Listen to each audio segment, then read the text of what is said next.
Hello everyone, कैसे हैं आप लोग। आशा करता हूं आप लोग अच्छे होंगे और लगातार हमारे चैनल से जुड़ करके नए नए वीडियो से अपने ज्ञान को बढ़ा रहे होंगे। और अगर आपको कोई समस्या आ रही है तो आप कमेंट बॉक्स में कमेंट करेंगे। आज हम लोग क्लास 12th के लिए देखेंगे जेल इलेक्ट्रोफोरेसिस टेक्नोलॉजी को। व्हाट इज जेल इलेक्ट्रोफोरेसिस, है ना, किस लिए हम लोग इसको डन करते हैं, हमारे लिए कितना इंपॉर्टेंट है जेल इलेक्ट्रोफोरेसिस, कहाँ इसका ज्यादा यूज है। तो सबसे पहले जेल इलेक्ट्रोफोरेसिस, जेल है ना, जेली लाइक सब्सटेंस के द्वारा हम लोग क्या करते हैं, इलेक्ट्रोफोरेसिस करते हैं। मतलब इलेक्ट्रिक फील्ड को तैयार करके वहां से हम लोग किसी चीज का एक्सट्रैक्शन करते हैं। तो कह सकते हैं कि इसके लिए separation and isolation of DNA fragment. Gel electrophoresis जो है वो डन किसके लिए किया जाता है, तो डीएनए फ्रेगमेंट को आइसोलेट करने के लिए। तो इससे पहले हम लोग जानते हैं कि डीएनए फ्रेगमेंट का क्या रिक्वायरमेंट है। हम लोग जब जीन क्लोनिंग करते थे, रिकम्बिनेंट डीएनए टेक्नोलॉजी का यूज करते थे, तो रिकम्बिनेंट डीएनए टेक्नोलॉजी का यूज करते समय हमारे लिए बेहतर चीज क्या था, हमारे लिए एक फॉरेन डीएनए की जरूरत होती थी। फॉरेन डीएनए को ही हम लोग क्या करते थे, किसी भी इकोलाई के साथ ऐड करते हैं और उस फॉरेन डीएनए या फॉरेन जीन, है ना, स्पेसिफिक जीन जिसको हम लोग एम्प्लीफाई करना चाहते थे, उसके लिए करते थे। एक बार थोड़ा पीछे चलते हैं कि जैसे मान लेते हैं कि हम लोगों को इंसुलिन प्रिपेयर करना है आर्टिफिशियली लेबोरेटरी में। तो इंसुलिन प्रिपेयर करने के लिए सबसे पहले हम लोगों को क्या चाहिए, तो हम लोगों को चाहिए एक इंसुलिन का जीन, है ना। तो इंसुलिन का जीन को हम लोग कहां से गेट करेंगे, तो सेल से। सेल में कहां से, तो सेल के डीएनए से। डीएनए पर एक पार्टिकुलर जगह पर वो जीन प्रेजेंट होगा। तो इसलिए उस पार्टिकुलर डीएनए के फ्रेगमेंट को हम लोग काट करके एक्सट्रैक्ट कर लेंगे कहां से, तो उस ऑर्गेनिज्म के सेल से जो कि इंसुलिन के जीन को रखता है, उस डीएनए को निकाल लेंगे, है ना। उस डीएनए को निकालने के बाद हम लोग क्या करेंगे, इसको दूसरे इकोलाई बैक्टीरिया में ऐड करके हम लोग क्या करेंगे, इसको एम्प्लीफाई करने का काम करेंगे, लार्ज अमाउंट में इंसुलिन का प्रोडक्शन करेंगे। तो उस डीएनए को हम हमारे शरीर में ही मान लेते हैं इंसुलिन का सेल है और इसी में इंसुलिन का जीन है, इसी को एक्सट्रैक्ट करना है। तो यहां से सेल को निकालेंगे और सेल से डीएनए को कैसे निकालेंगे, सेल तो यहां से निकाल लिए, अब उस सेल से उस पार्टिकुलर डीएनए को, पार्टिकुलर जीन को कैसे एक्सट्रैक्ट करेंगे, तो उस पार्टिकुलर जीन या डीएनए को एक्सट्रैक्ट करने के प्रोसेस को ही क्या कहते हैं, जेल इलेक्ट्रोफोरेसिस, है ना।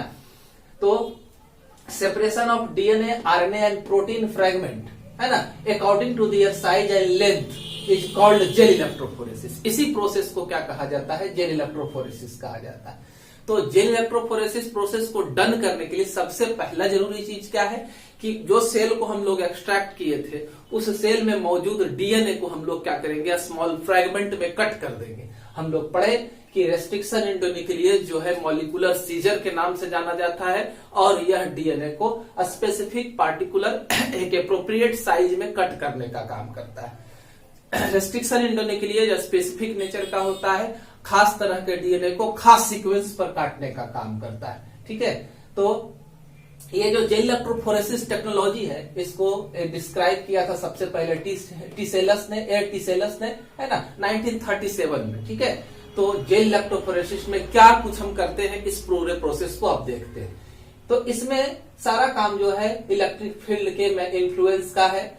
इसमें क्या होता है कि जो भी हमारे डीएनए और आरएनए होते हैं वो इलेक्ट्रोड के ऊपर मूव करते हैं, है ना, पॉजिटिवली चार्ज, नेगेटिवली चार्ज, अलग अलग पर मूव करेंगे। हम जानते हैं कि हमारा डीएनए जो है वो नेगेटिवली चार्ज्ड है, तो नेगेटिवली चार्ज पार्टिकल्स जो है वो यहाँ पर जो होगा क्या, नेगेटिवली चार्ज पार्टिकल जो है वो एनोड इलेक्ट्रोड की ओर आकर्षित हो जाएगा। पॉजिटिवली चार्ज पार्टिकल जैसे कि प्रोटीन है, तो यह मूव करेगा कहां, कैथोड की ओर, नेगेटिव इलेक्ट्रोड की ओर, ठीक है। ये है टेक्नोलॉजी। अब देखते हैं इस पूरे प्रोसेस को डन करने के लिए हमको जरूरत पड़ती है एक मीडियम मैट्रिक्स की।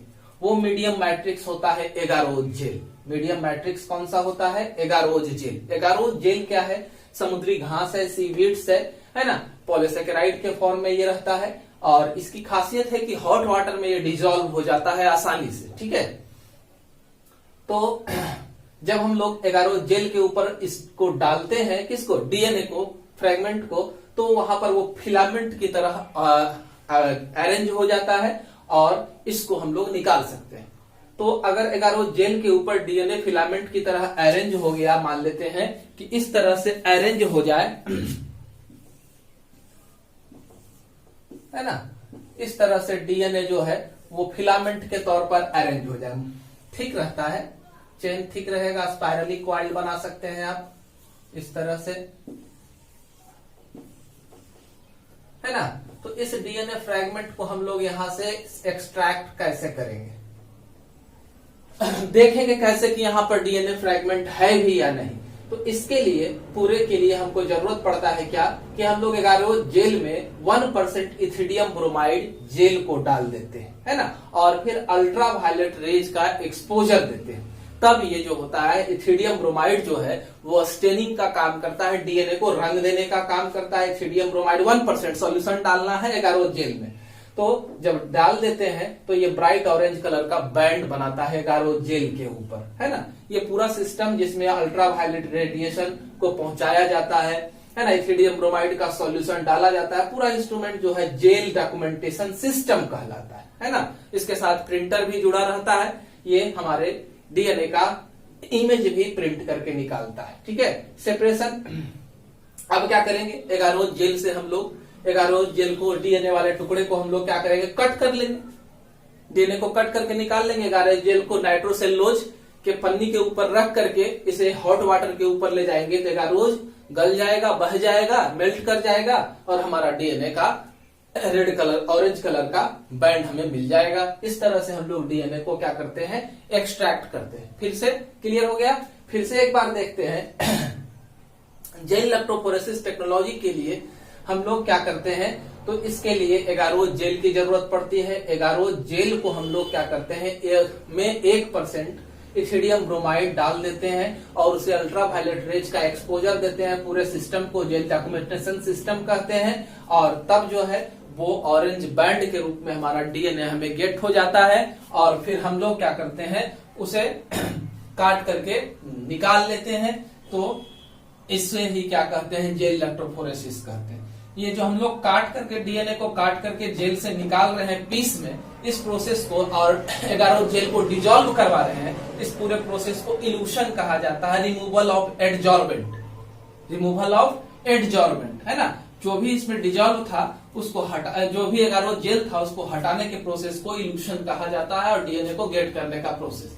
अब इस डीएनए को हम लोग रिकम्बिनेंट डीएनए टेक्नोलॉजी में यूज कर सकते हैं, यानी कि लाइगेज एंजाइम की सहायता से प्लाज्मिड के साथ हम लोग जोड़ सकते हैं इसे। ये देखिए, इस तरह से छोटे, स्मॉल, बड़े, एक अलग अलग डिफरेंट साइज में डीएनए का बैंड मिल रहा है, कुछ लार्जेस्ट है, कुछ स्मॉलेस्ट है ना। इस तरह का डीएनए का बैंड हमें मिलता है ना, जेल इलेक्ट्रोफोरेसिस टेक्नोलॉजी से। तो हम सब समझ गए कि जेल इलेक्ट्रोफोरेसिस क्या है, कमेंट करेंगे, है ना, वीडियो को लाइक करेंगे, चैनल को सब्सक्राइब करेंगे नए नए वीडियो पाने के लिए। धन्यवाद।